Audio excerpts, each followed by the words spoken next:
Mlendo wanga mprogramu hii madzulo ano ndi wolemekezeka bambo Enoch Kanzingeni Chihana amene ndi president wa Alliance for Democracy Afford amene tsopano ali pa ubale ndi chipani cha Democratic Progressive. Kwina kulikonse kumene muli madzulo ano mwatilemekeza pokhala nafe ndikufuna ndikuyamikeni Mr. President mwatilemekezanso nanonso madzulo ano takulandirani. Zikomo Brian. Tikukumana patakhalano masiku ochepa kuti tikaponye voti. Ndimafuna ndimve kunena kuti mwagwirizana chani ndi a DPP chifukwa mvoto moyendera limodzi. Choyamba tinaona mavuto ali mdziko muno.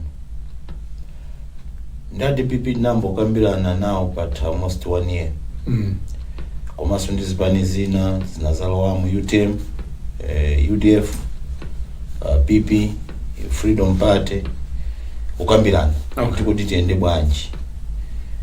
Ndiye tinazaona kuti azizathu ena sipanebe seriousness komanso amadzidalira kuti maybe ali ndi mphamvu akhoza kuima okha.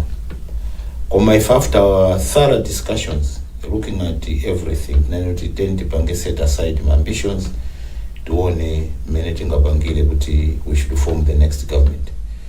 Ndiye muli zambiri zomwe tagwirizana. Choyamba nchonena kuti kodi tizapanga chani the first 100 days. Second, kodi structure ya boma idzakhala bwanji. Ndiye muli zambiri zomwe tagwirizana mu structure ya boma. Tools zitukuko zake zakhala zitukuko za mtundu wanji. Kuyambira short term, medium term and long term. Just my one manifesto yao yetu pila uja. It's very excellent. Inuyo mukudziwa mmene mudzakhale. Yes, kwambira according to the agreement, it's open. Okay. Inenauza kuti running mate ainigela kusankha prerogative ya Peter Mutharika and ife anena kuti okay mmene zili chonchi chifoma panga chonchi bwanji mukhale second vice president in the next government. Then navomera kuti the issue is not udindo kwenikweni koma the issue is to be part and parcel of decision making at that time kuti nanonso manifesto yanu izikagwirisira ntchito nthawi Nkhani ya second vice president ilipo. Yes, agreement. Yes. Ya kwa mzuko mungu. Yes, in constitution ilimo. Yes. Many second vice president amachoka kuchipani China sachoka the same party. Okay. The same party amakhala first vice president. Kuma constitution imapanga provide kuti second vice president anekela kuchoka kuchipani China. So zimene zisachitika tingwerekeza kuti apita Mutharika awina po kalumbiritsa nonse mukalumbiritsa limodzi. Yes. Kapena inu mudzachedwerapo. No, tizapangira limodzi. Mudzapangira limodzi. Yes. It's very clear on both sides. Very clear on both sides. It's an agreement which ili pamene po. Ya ndofunsa funso limeneli chifukwa 2020 munali pa agreement iso. Ndisize na table ino mudzo amene zinathera. Yeah, agreement ya 2020. Yeah. Nsijanimane na kuti ngakhanga kuti mujira bus koma muli kunja kwa bus. Ndiye driver akalowa mangonyamuka. Koma itujira tili mkati momo. Say that again.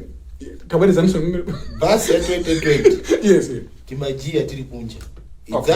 Idzaze tili kunja. Okay. Ndiye akatseka chitseko conductor. Imanyamuka.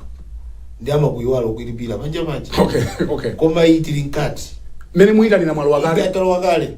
Antu tukwira pa window lowa. Oh. Kutika manyamuka. Ife so tili mkati momo. Because azungama ti once bitten twice shy. Yeah. Ngati pali chipani chomwe chakhala Malawi kwambiri chipani cha Afford. Andita Malawi ena abwino ena osakhala bwino. The UDF nakhala Malawi abwino kwambiri. Yonena kuti inaenda bwino.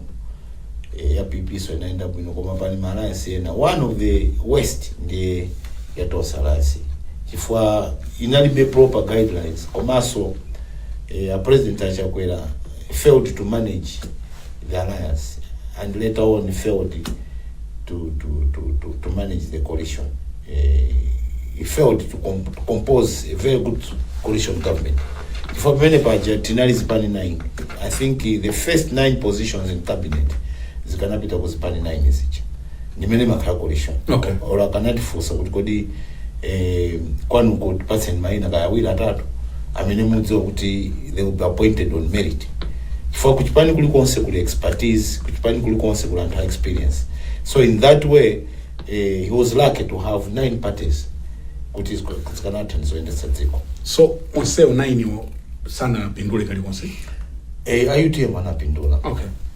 Then kuzapeza kuti my brother Ntambo anapeza cabinet post. I think so kupipi anatenga kwa awiri atatu.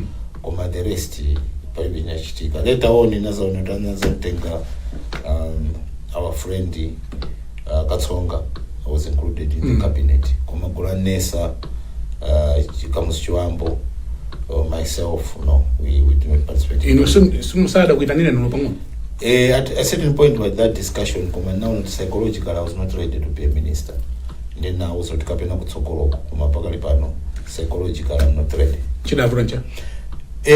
When you're taking a cabinet post, you want to serve the people. You have to be psychologically prepared. Government is not a joke. It's not walking in the park. It's something serious decisions that you have to make.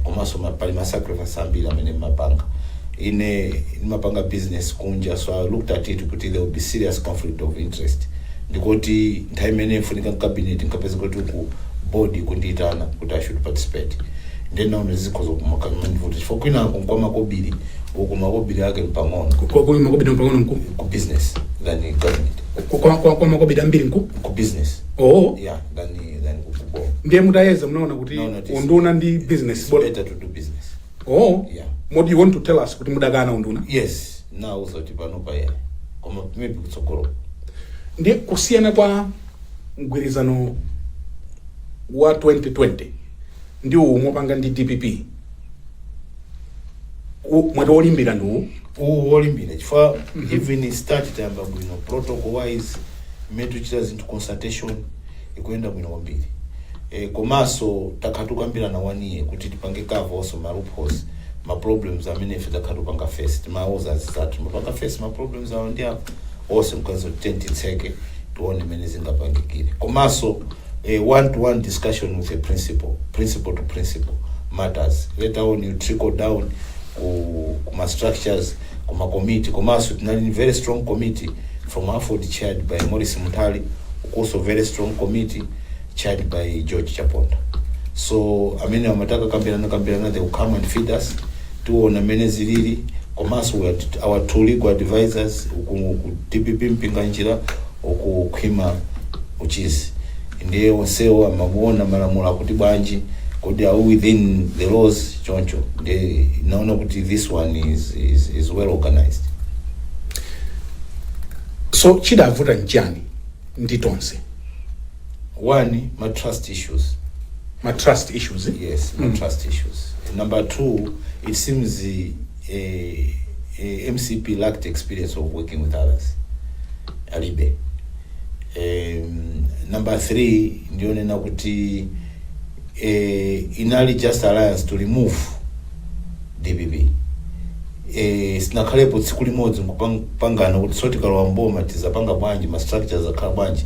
I can't remember. Kama inu ni munthu wankulu. Yes. Munalola bwanji kuti zichitike. Zinaweza pangozi kachitika. Yeah. Mangotenti nyamula anthu tsafusa ochokera kuti kumasa amapita kuti tena akapangika le treated doctor. You see? Ndeso umadziwa kuti mmodzi wanyamula. Mmodzi wanyamula dzuloli ndiwo kuswera nyumba wa TV. Sungadziwe. Zapangozi. So Tonse Alliance inali alliance ya pangozi. After the ruling, so pangozi tipanga wanji. Okay. Yeah. Ndiye even pangozi po simuna khale ndi poduka mphepo kuti kudakulu titaphanya mai tidzagawana bwanji zimavuta. Chifukwa zimaoneka ngati aliyesa alibiza aya tikaoloka. Ndiye also looking at credibility ya amene tinamwika kuti atsogolere. Okay. He looked very credible. Achakwera. One, he looked very credible. He's a reverend. And to us said, I know, tizakhala basa kulakulu. Tisangani nyamai, tisanape, entiangani nchito mwentikwire. That's what happened. And you were disappointed? Yeah, yes, I was very disappointed. because I did not expect kuti a president achakwera apa nga behave in that way. Ine ndafusa apa nena kuti amava zambiri zaine zoipa, and sindikudziwa kuti zoipa zake zimene ndachitapo za mtundu wanji. So unawafunsa ndafusa kuti sopano why my relationship atusali kuno kwenu tani mavazina zake zosakhala bwino, and azimene zandiuzapo katatu konse nitakumanapo nawo. Ndiye kwa ineyo nadzo kuti is lacking experience as a leader. I've been president of the party. People might call it small.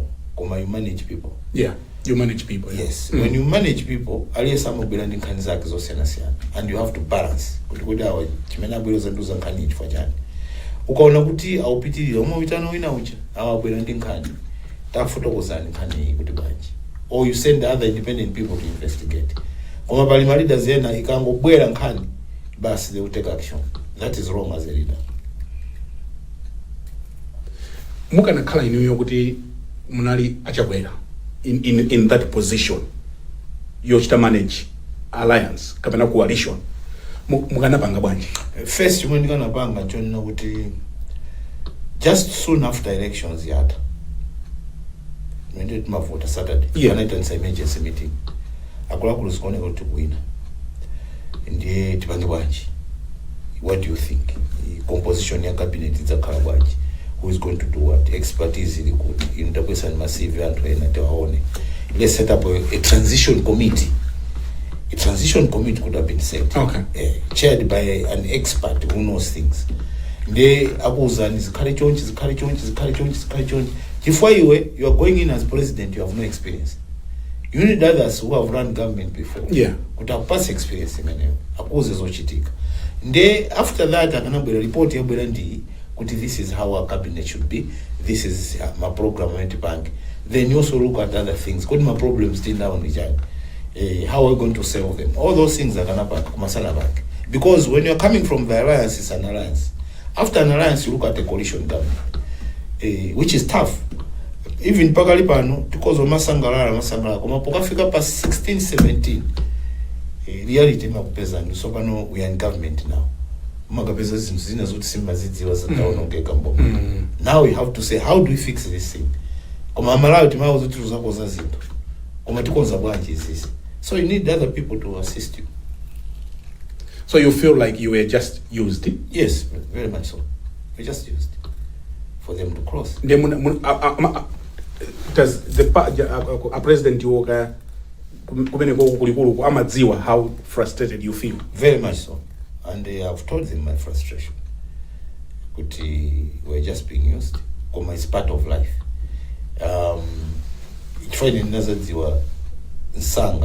That's why I said, I'm going to kill my party. I'm leaving. I want to go and build my party. So now I'm panga campaign uzunguli. Munatati wansanga how? Wakam politics dietary. Yeah. Umadzokuti abasinofunidwa. Sometimes my program was sometimes sometimes when you're in a coalition government, zintu samazivele pa TV ya. Azikuzani. Kuti decision yakuti kuti mafuna panga. Muganza bwanja azizanga. Metaonera president msalankhule kai. Olankhula. Koma ngomva kuti a president lero ufuna olankhula ndi mtundu wa Malawi. So you're part of the government. Koma ukhaso mtundu oti umvetsere pa TV. Koda president afuna olankhula chanya sinozochichosa. Then ukapeza kuti alankhula, maybe he has goofed. Now because of collective responsibility, makanga dinose mapanga decision imodzi. Okay. Yes. That was the problem. So with the DPP, you are optimistic it will be different. It will be different. So kuti mavuto sakhala pali anthu pamakhala mavuto. Koma zambiri tapangayo now, koma tiziphunzisana what to do and tamba bwino. What compelled you kuti mupite ku DPP kuli zipani zambiri mbiri? Mukanakhoza kuyenda na Joyce Banda, mukanakhoza kuyenda ndi zipani zina. What compelled you kuti mukhale ndi a DPP?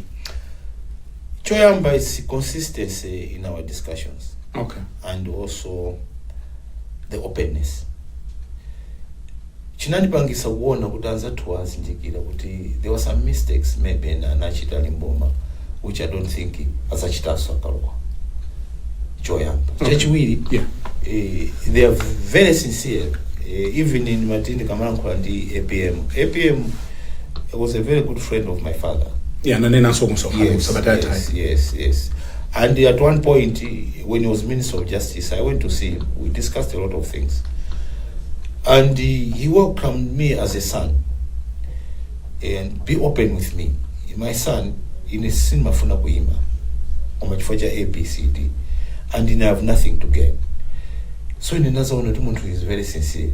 If you just sometimes, wasiana ndi muntu kuti afuna upitomene kuchoka akazitanze. That's why Ineso na utia. If you know so mazipeleka, Ineso nzipeleka. I don't want any position. Kumateta ompole ya Malawi mavuta. That was one of the reasons. Nitabanga brief the national executive yours. Now also now what I think it's better to end the name. And now we had some engagements with my mother, Joyce Banda, for when I take her like my mother. I think my discussion was siana at any given time. It doesn't matter deliberate. Yeah, she made the decision to so she must have reasons why Aguima. At a certain point we discussed 10 toast and 10 months. It's the same my brother and Perry. Indeed, the Kanima engagements was siana. Our national executive thought, stinga in the UDF, stinga in the UTM, combatant in the DPP, looking at the reports, for discussions. So I will understand 100%. If it's so okay. Kunjamba munanena kuti a president musadanda weza campaign. Mukozo pita umangojo makaja nsomba kumeneko tithamanga ife. Matanthauza chani aphena sana kumvetse. Choyamba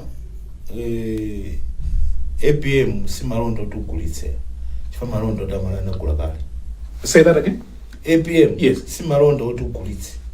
Koma ni malonda oti Amalawi anakula kale. Amalawi anakula kale. Okay. Yes. APM is the people's property already.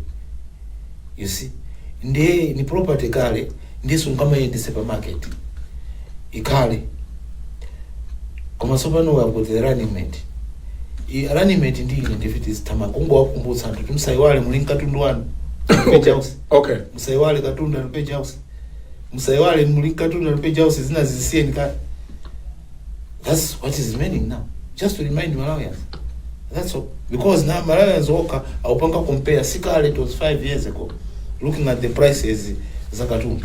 Although pamabwera factors yena. Yeah. Koma this is worse. It means pena paki sizikuenda bwino mboma.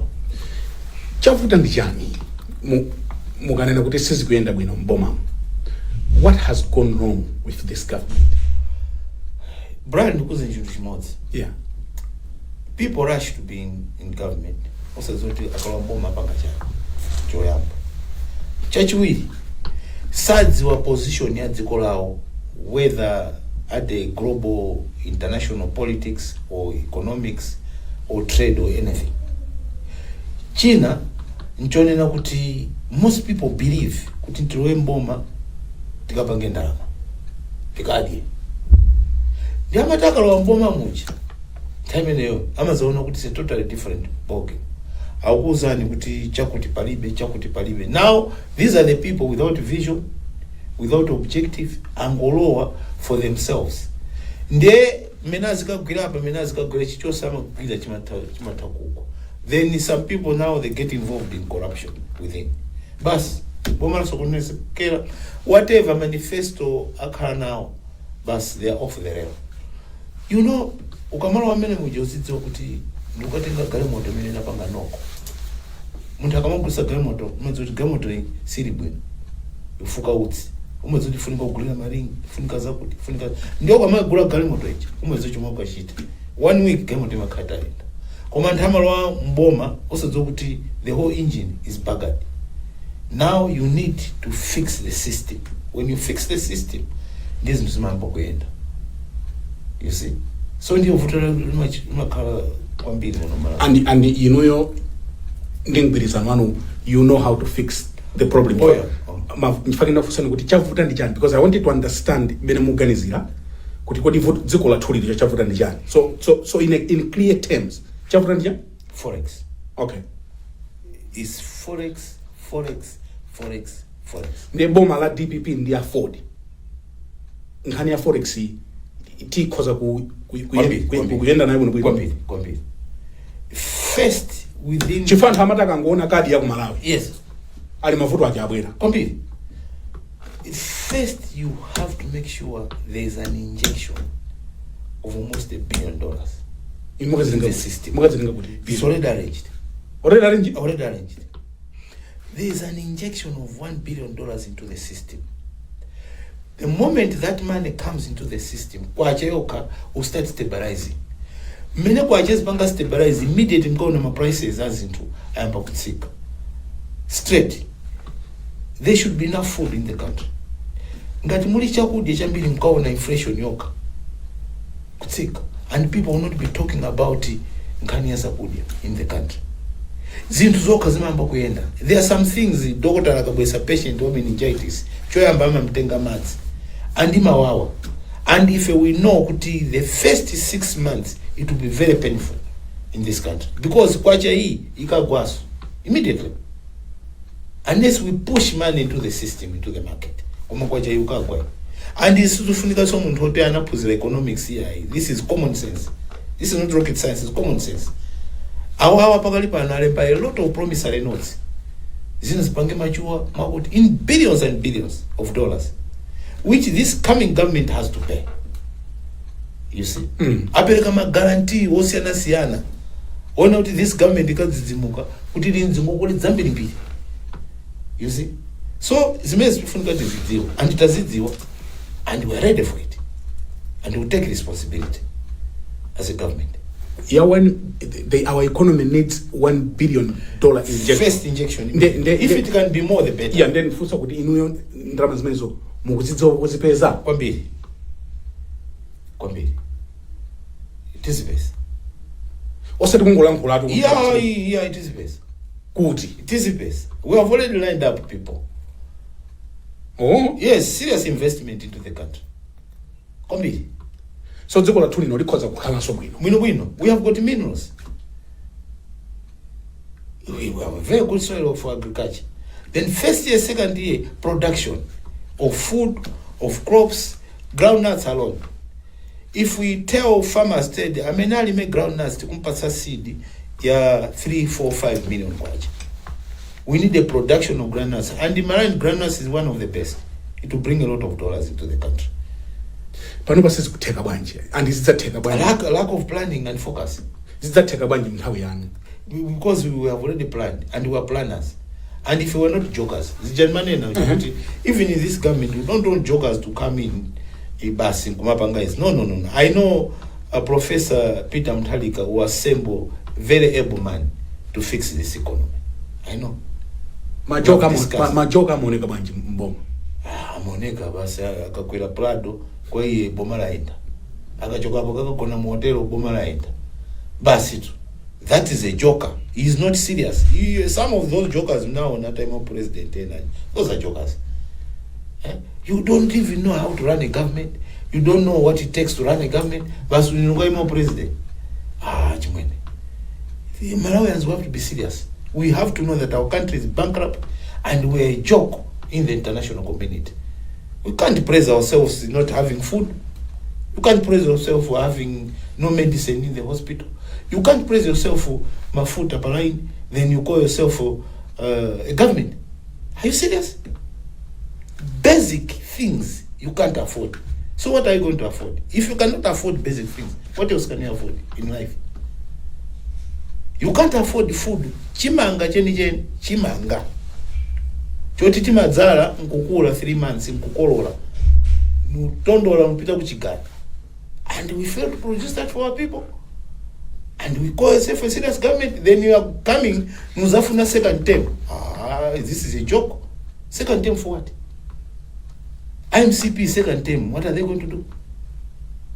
They have failed to this handle. Alipela mafuta. Alipela mankhwala nchipata. Alipela chichose you can call government because of power. Chifukwa chake ndimanena kuti food is a human right. Inu wakhala pano ananu kunyumba yani kula kudi. Ngati sadi, it means you're useless. You can feed your children. So if you can't feed your children, you're a joker. If you can take care of your family, you're a joker. If a government cannot feed its people, cannot provide food security, it's a joke. So under DPP for the government, and what is the katatu? Kudia katatu kanai kamozi, it's a choice of somebody. Okay. So much don't know this is the guardian kokut. Koma we have to provide food security at the house. So many naone na kuti muje. It's choice yao. That is planning ya nyumba. Okay. Koma sipanga plan muje katatu haya. So that was wrong. That was wrong. Inu what? Koma nangisumuna inu ndamene mukapika zimene munali komwe ko. Yes, nekongo. Koma collective responsibility. Okay. Umeze collective responsibility. Ngakhala msiyani maganizo. Momwe mebanzanga organize bwino posai. Yes. Even in cabinet we differ.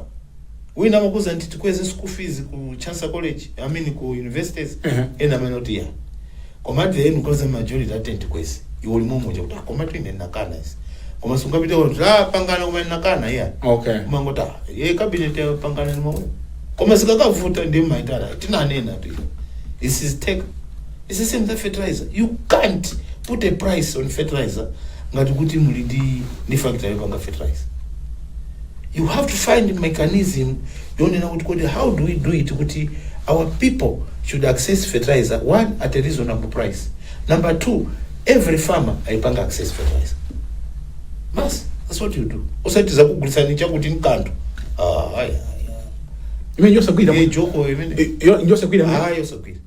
Fertilizer sune nena ndi. Sune nena. Koma kunena kwa maliba? 4,000 nkanto. Kunena kwa bwino nkoti chani. Kwa bwino. We'll make sure that everybody will access fertilizer at a reasonable price. This only when you see that fertilizer comes, maona what is reasonable, what is not reasonable. That's the best way. Because fertilizer international market, akangokwera zinc. Even factory which they have no choice, they have to increase the price. Akangokwera phosphate, the same. Ka component kamozi ka fertilizer kakangokwera. Once you're done, gokwera by international market. Ndio kunosonga bwele kutatsitsa. Hayi msitsa bo. Unless you subsidize, that's what happens. So then if you have been in fertilizer business for a long time, okay, you know what to do. Magulitsa good fertilizer. Maintenance. Chifukwa kunoko zakhazi kuti vuta za fertilizer. Koma ine ndimamba kuti ina kuti fertilizer muna makhala naye. Makhala naye. Timagulitsa. Panonso muli naye. Zimbabwe, yes, Zimbabwe, Zambia. Kunoko business mavuta? No, I'm not a businessman, I'm a politician. So I cannot combine the two. There will be conflict of interest. Tichite zandarezi tere kuzandarezi ati savages. Bas. Kwina ako tichite business. So kwina kwa kudziwa ngati mtu wa business. Yes, sure. You go to Zimbabwe, they tell you. We have even our factory in Bindura where we process fertilizer in Pachimoyo, in Mozambique. We bring fertilizer in. When you are flying into Joburg, Palipara Bora, it used to be Sasso plant. Yeah. So fertilizer amapezeka. Ndiye kuno tumavutika ndi nkhani za fertilizer ino ajihana muli naye. Si personal. Ni makulu. For a group of people. So that continue. So one money. No. Yeah. But I've got influence. I can tell them, can we guys supply this way? Can we do this? Can we do this? Can we do this? Yeah. So this country, one of the problems is because of lack of forex. Sangapeze ma financial instruments. Oti they can guarantee payments kutikatunda uchoke kunja bereko because mnavakala uti forex cover yato pakali pano is weeks which is almost a serious problem in any country. Okay. Yeah. And in per 4 years yachakwela he could have called for an economic conference. What is the or one day he could have called for experts from different countries to discuss about our crisis. It's not going to it's normal. Actually, when you come accused for 2-3 years, this is a cancer. which has to be eliminated once and for all. This is an essential commodity. Yeah. Boma la TPP tidaona so tu jen. Makiu. Entire English. It's not stick. Yeah, Peter la yai. Yeah, Peter I can't remember. Okay. Yeah. So land rubera lo lita kala la teka. Is this a attitude size? Are you sure? Yes, we remove this. Completely. Mutsata? No, because Nkhani forex. Kodi Makiu and Nkhani forex. Forex, they can't pay. They can't pay. Mwaziziwa? They can't pay. Fertilizer, they can't pay. Right now, yeah. In the August, yeah, we're not serious about fertilizer. Because as I'm talking to you now, the period you order fertilizer, the May, June, July. Because it takes almost 45 days, Zimene mashipa yamponya muka afike pa Beira or Dar es Salaam azibwera ko. So mpapanga plan bwino by October, November, latest December, fertilizer has to be in the country. And you start distribution mvula sanambe kugwa marural areas. Then you are home and dry. And if you have a very tough time, you know kuti one tatenga bomba in September. Likely planning will start in October. We're already late. So we have to find a mechanism in terms of how to bring fertilizer to our own people. Number two, we're taking fertilizer to people who are hungry. There's no food. And some will take that fertilizer and sell. So we have to make sure we do both. To make sure that people are in Dichimanga at the same time are in fertilizer. So that they should not take fertilizer so that they are good. So we have a very tough time. That's why it should not be a government of jokers. We need to assemble a very, very tough, powerful government. Composed of different expertise. The first 10, 15, 20, 30 days, people are working. Yeah. And you want to assure them that under DPP afford government, their lives will be better. That's why I want to go into government. That's our job, to make people's lives better. But when you are coming from tough times, it will not be better first day, second day, third day, a month. We have to fix the broken system and put a system that works. So it will take a bit of time. It's the same with a patient with meningitis. Sangango for but on daughter was with a doctor and no. My injection naga mawawa. And Malawi should expect kuti maybe even 6 months. Pazaka pali mavuto ambili for 4 years. And we can't fix it in one day. It will take time. Tikite break pangono. Tugena sondino posaiba. Kati mwango tipesa kumene mukonera indi program ya Times Exclusive ndi the Honorable Enoch Chakufa Chihana ECK amene ndi president wa chipani cha Alliance for Democracy Afford amene so chipani chao chapanga mgwirizano ndi chipani cha DPP pamasankho amene tiponye pa 16 September pano. Ndi program ya Times Exclusive ndi olemekezeka bambo Enoch Kanzingeni Chihana, president wa chipani cha Afford. What about those, Honorable Chihana? Akumanena kuti TPP inde Peter Mutharika, he has indeed been proven kuma abambo akoneka kuti akula. Situkuchita sifusola chipongwe, but inuyo mmakhala nawo Peter Mutharika. Mungatuze chani pa nkhani imene. Choyamba mjandala mkulira ku chambazo kuti running government is not physical. So funiko zinyamula maweti. It's not physical. Umakhala pa desk and make decisions. And you assemble a team and delegate. That is running government. Si physical to zanyamula mihara utamange ma press ups high. But longer meetings? Ties na meeting au siku? Oh yeah. Yeah. You know I'm Mutharika. Amazuka mamawa meetings mpaka late. We're 11 o'clock now. You very late. Okay. And it's sharp alert. And we talk. 11 o'clock. 11 o'clock is also. The man is sharp and alert. And Saiwara. Zimene wakampirana. matopita meeting ineso kwa iwala kuti pajetina sira na zona utoya tinasira na papa ndiye mawa ndudikira report ije katuluka akuze ndikuimbira mawa 8 o'clock and you phone you at 8 o'clock ndiko kala ngamatero. Now the question to Malawians is kuti winner is physically fit. Koma mutu is not fit. Winner is not physically fit. Koma mutu, the person is fit and can make decisions which can change your lives. Umafuna out. So tina kuti mutu wanzeru ndichitsiro funa out. Masanka mutu wanzeru ndija ndichitsiro. Okay. Ndio masanka kuti awandozelezeka awo ngakhala nyama ndinozelezeka. I can't associate myself with him. You go for an old person because that person, for example, Amtalika, it's not only kuti the man is intelligent, but has got experience. He has run government before. He's also a constitutional lawyer. So it's a combination of everything in him. Some of us, like myself, I'm exposed, I've traveled, I've got education, I've got experience in politics. In a single time, no. That's why now I followed this case. Although he did not have experience, the young man was bright and vibrant. Kodi kutonse kuja muda apita through SKCA. Oh, okay. Simuna bango bale ndi acha kwa. Sina pita now straight. Tinapanga awira chimwe intenti pita. Komanso when I was negotiating ndacha kwa.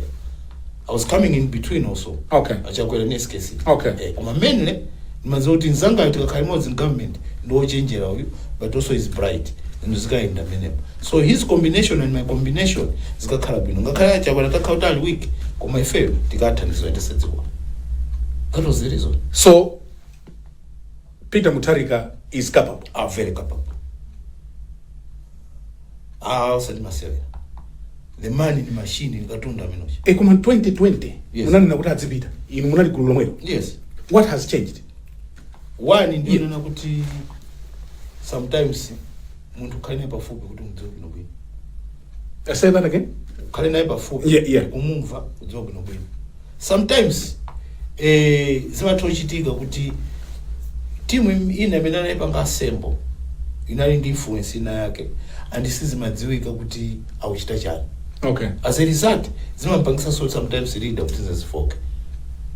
You see. Yeah, zimatopangika. Message. Yeah, but you're not answering my question. Yes. My question is kuti 5 years ago. Yes. Inu munali kulonena kuti apita Mutharika adzipita situ kwa. Yes. Today mukauza so Malawi kunena kuti munthu kuti yemweyo. Yes. What has changed? No, we realized that we were wrong. Omwazindikira? Yes, complete. Oho. Yes. Kulakwa kwake kuona? Tifuna kana pafupi ndamva kuti akoma munthu namulakwira.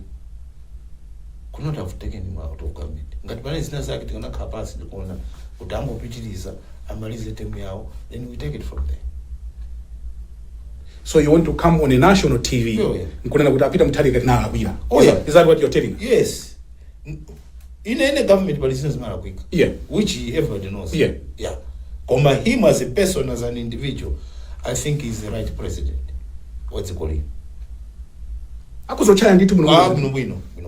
And you, mind you, yeah, Malawi is a very small country and the economy is very small. See of vote endetsa. Komatima ipanga complicate because we make politics bigger than the economy of the country. Chifukwa kizima tifuta. Koma napa nopa mmene zavutira. Tifunika Peter Mutharika. Akula ndi mdambo mwazimira moto. Moto wa MCPU funika ukazimira mmene. Kulibeso munthu angazimitsa. Kula MCPU atsa moto. Uko basi. Munthu wake uti tikupya kunja. Mpite ngizimatabu. Jihad. Munthu matuka koma kukuzizira mbele ko simene ina vale ezone. Kukuzizira kwa munthu atuka tukuta. Kuganiza kuti kodi nkachoka panopa. Yeah. Nkapita ku nyumba ana akadishana. Ndi munthu tukamba awo. Ndi munthu wake ndumene. Mene. Okay. So pano moto ukokazimira APM. Amenanga zimitse moto APM. Kulibeso winaso. Amalawi tisanamizidwe. Ngati masewera tizacita after 2030 dziko litakonza. Koma chisako ichi se referendum choyamba. Okay. a referendum for Malawians to decide kuti kodi afuna obey azikhala moyo umenewu kapena asinthe. Okay. Metina asinthe kuti kodi tifuna matipate kapena one party system. Zafika pamenepo? Zafika pamenepo. Kaya kuchokera ku Chiradzulu, kaya kuchokera ku Chisi, kaya kuchokera ku Lilongwe, kaya kuchokera ku Lumpi, kaya kuchokera ku Kalonga. The thinking should be the same. Tenti chotse bomali. Apumeka yakhala side. Tipeze ena set of team yomwe itsogozedwe ndi APM akonze zinthuzi. Then after 2-3 years 5 years zakonzedwa anthu ali nchakudya m'manyumba, fertilizer akupezeka for production ndi chakudya ndi zolima zonse, zintchito zapezeka za anyamata, then tsopano majokazi wakhoza kubwera umazayendetsa dziko loti chonse libwinobwino. Koma pakali pano we need to be serious. Kodi nkhani ya amtambo sidayenda bwanji? Zikuoneka kuti pali kusamvana on this decision. Amtambo akunena kuti sindingachite zapita muthalika. Yeah. You know, in a democracy, chomwe ni madawu nchona kuti tonse tagwirizana. Nzo za congress zichi. Matai zonse mukambira mena. Sanambo kambira. Koma zonse mukambira mena tagwirizana nazo. What is mtinkati nomwe? Sizingatheke nonse kukhala first number convention. Tinapeleka resolution convention nje we should go into an alliance. Koma convention nene we go into an alliance koma not MCP. Okay. Then in a net national executive. Tifuna tisankema committees wotakambe ma negotiations. Nasanga two committees. Committee ina nepita TPP ine makambira and UTM, UDF.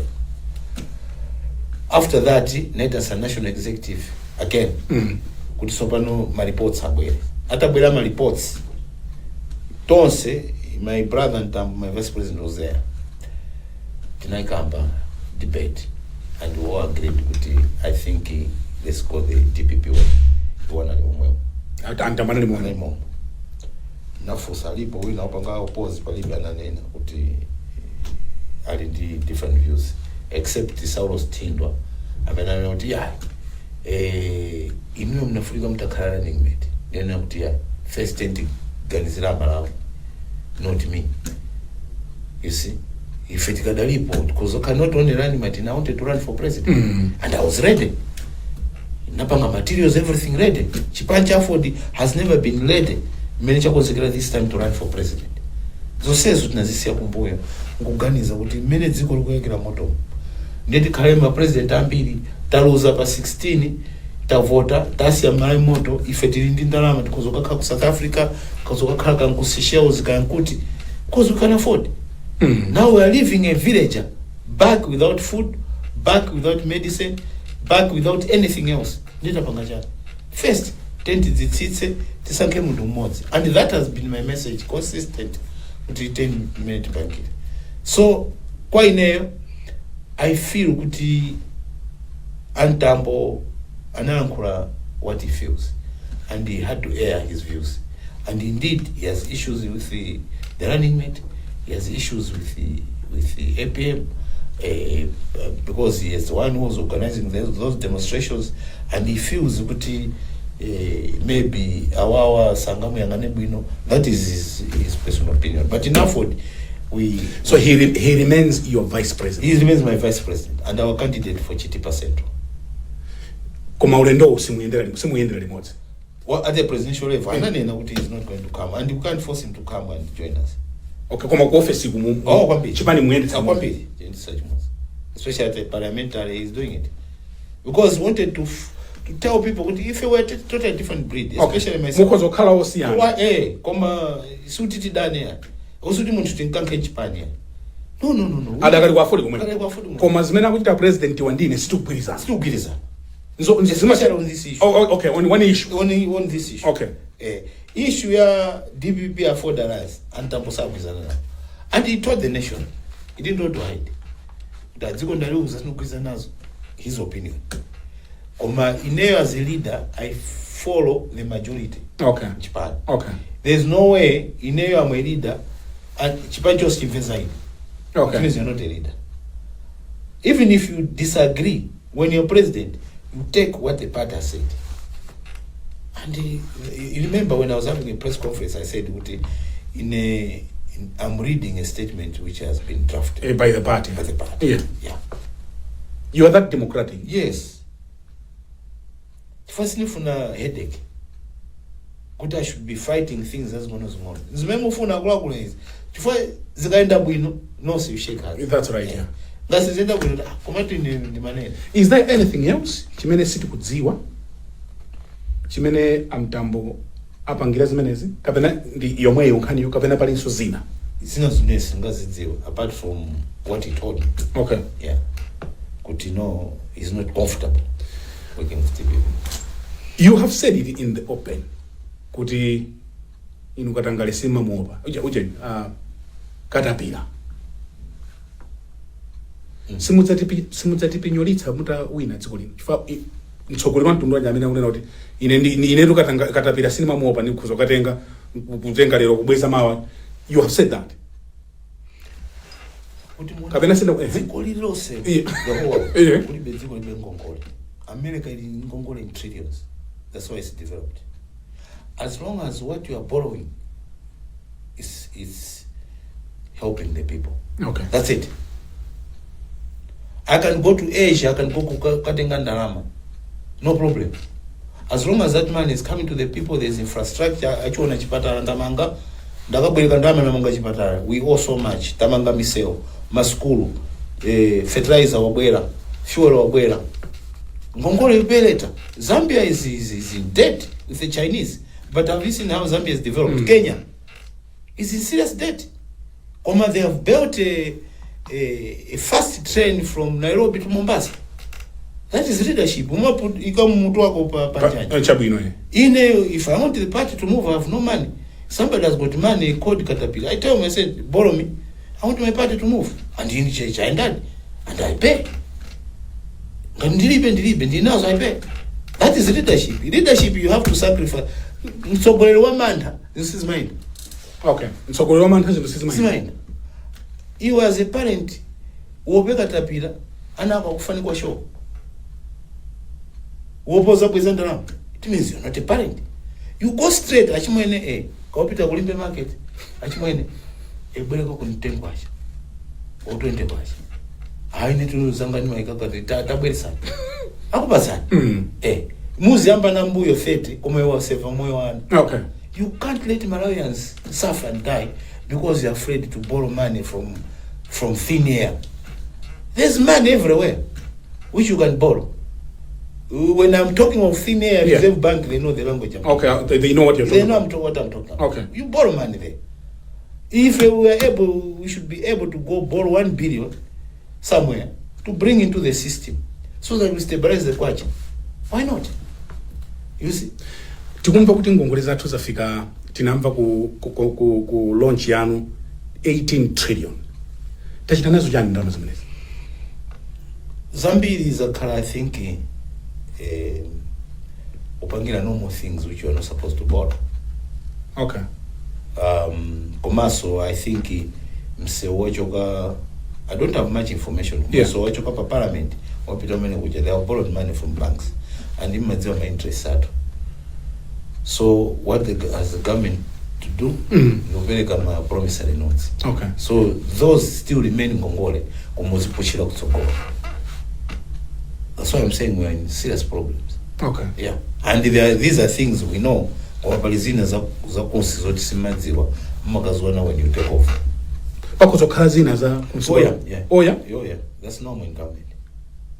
Palizina zimaonekera pambala mbanda, palizina za konsi makazindikira when you take off. Manifesto wanu ndi DPP mukwachita line motani ana kuti mayeso kuyambira chaka cha mawachi ngati mungawine palibe examination fees. Yes. Kuti chaputa cha zenzenze? Yeah, it's not much. It's not much? No, it's not much. Naona pajama kamba za digital banking. Yeah. Yomwe macho switch. Digital banking ichati kwisa nchito.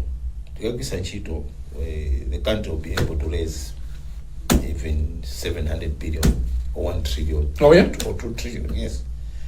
That money can be used for these things we're talking about. then in dramas are many MRI mapangares, that money can be used for retiring debts, like IMF, World Bank, bilateral debts and other things. These are the small things that is cosmetic. There's money circulating in Malawi, which we are not be able to focus and raise it properly. So it's in zone of my experts, apanga research at the to happen, and it will save a lot of things. For your mwana mwampiso school chaka chonse akalepewa impa maiso nditu chifanya kama maiso no it's not proper. Let us remove that barrier. Komaso there are some pillars I mean to kuizana na one in Nkhani agriculture na kampaka food security. Number 2 in Nkhani industrialization. There's no country that can grow without industries. Number 3 we talk of urbanization. We need to fix our cities to we have to make sure we have beautiful cities and akamabwera zoti Malawi ili ndi anthu ozindikira. Number yomaliza ndi decentralization yomwe ife afford imene kunde nangotawa ndanzathu chifukwa kuti ife we advocate for federal system of government kuti ma provinces are independent, my districts are independent, now kamba ma constituencies are independent. Or if we take over, one of the things we'll be pushing is to make sure that first we should do decentralize it administratively. Kuti chuma cha boma sama capital, it should go straight to the people. What about wina amene akutimvera pano akutionera madzulo ano akhoza kumafunsa kuti achihana munatiuza kuti tivotera achakwera and we did. Ndiyero mukuti tivotere apita muthalika akuzokhala osokonezeka kuti ndiye zikukhala banje zinthu. I want you to look at that camera and explain yourself. 5 years ago mudata achakwera ndi abwino, lero mukuti achakwera ayi wabwino mpita muthalika. Can you convince amene akutionera pano madzulo? Yeah, choyamba is true kuti nanena kuti anthu avotera achakwera Tonse Alliance. If I was part of that Tonse Alliance, and kwa ine makanza kuti ndi manifesto ikambidwa ai kuti sataniza Malawi, but Tonse Alliance has failed. Singachitwa uza Malawi kuti Peter Muthalika ndo abwino. Ni market ya Malawi kuti Peter Muthalika ndo kulidwa kale ndiwo, and is a man proven leadership. Akudziwa zomwe Peter Muthalika anachita as a president, angopanga compare nchakwera akudziwa anthawiriwa kuti munthu amene anthu angamvotere ali mature, who can be president of this country, amene angakonze mafuta amenewa ndi APM akudziwa. And ine ndikunena pasi pantima kuti ine vote yanga for the first time, I've never voted for DPP, but for the first time ndikaponyera vote APM. Banja langa lonse, my supporters also afford, we have agreed this is what we are going to do. It's not only us. Koma Malawians ambiri ndaenda ndimakumana Malawi mbiri ndakhala ndiuza ine kuti the only person I trust ni APM. Apa banja anonse mauza zimene was knows for the first time. Chifukwa cha second vice president. Yeah. Yeah. Umene wabwera later. Malawi yu akhoza kutukuka achihana. Why not? Ndanena kale kuti ni minerals ambiri. Yeah. We have got a lake which are not utilizing properly. Tinango peza anthu angomanga mangati ma cottage. Timene ticheza pesa ndrama wose wagula chokemo mene mucha. Timange ma cities mauche mwatu kuti people can come, no are coming to Malawi's paradise. Not muntu ka cottage kake ni family yake, inasa ka cottage kake ni family yake. No. We made a serious mistake. Okay. We made a serious mistake. We have to make sure that we develop tourism in this country. The only way we can develop tourism is to have very good infrastructure and this country can develop. And the Kozojoka to be a middle income country very soon. Are you making the right decision? Pankhani ya Alliance. Timalizire pamene pamatsola. Mtima wanu mukagunda. You're sure simu kuzichita betray? Aye, 100%. 100%? 100%. If it kapanga decision, whether tukagwali mozi, tumakugwali mozi. Okay. Tukawina. Koma hii tukuwina. Ngati stiwina ifa wina sondani. Nekuli bechi samkondo. Ngati sawina APM. Ngochi sambo kulibe. Koma a free and fair election. Yeah. Every Malawian, one man, one vote, one woman, one vote. Till we in the first time without a line. Posa voters. Fanga stiwina ya wina sonda. So we MCP kulacha kwera. Sangawini? Sangawini. Kuyankula kwandale kamene kwempo. Yeah. Sifana onso agama yankula kuchaya nso mfundo zawo kumeneko. Zoti fertilizer kulibe. Mafuta kulibe, kulichala. Mafuta even no pikira amene akwera. That's what they should tell Malawians. If we were telling Malawians we want to fix this problem, so Malawians would decide. Kuti tisipita be kundima ako kapena kungwero kuli light. He is choosing between darkness and light. Darkness, light indeed. Light APM. Light APM. Darkness. Kochakwera. Kochakwera kwa kundima? Kundima. Are you sure? We are in darkness now. If you can't afford food, yeah, in your own household, that is darkness. Light in Penuma Kara and there breakfast in the morning. Lunch you don't know and kuta. Nzadia Mazuru. Mazuru also there na teroto to my snacks higher is fine. That's the life which people should live. Nthawi yatithera ndikufuna ndikuyamikeni kwambiri. Koma mwina yena sama kudziwa namangu kuonani. Kodi ajihana ndinu munthu wapabanja mulindana ngati a bit personal if you might allow me. Yeah. It's true, I'm married. My wife, she's Tadala Chakaza, Mponera. Kumponera? Yeah, Kumponera. Okay, munakwenda kumponera. Mponera. Okay. Mwana wa fumu Mponera. Oh, kwani ama ni mwana wa fumu? Yeah, Mponera. Now the brother is the one who is in Mponera. Okay. And the Indiana 6. Okay. I'm now. Okay. Yeah. So ndimamba soza kukasungu. Mayanga majokero kasungu. Okay. Mwana wa chief mas. Uncle agogwa ine chief. Okay. So I'm coming from the royal family. Yeah.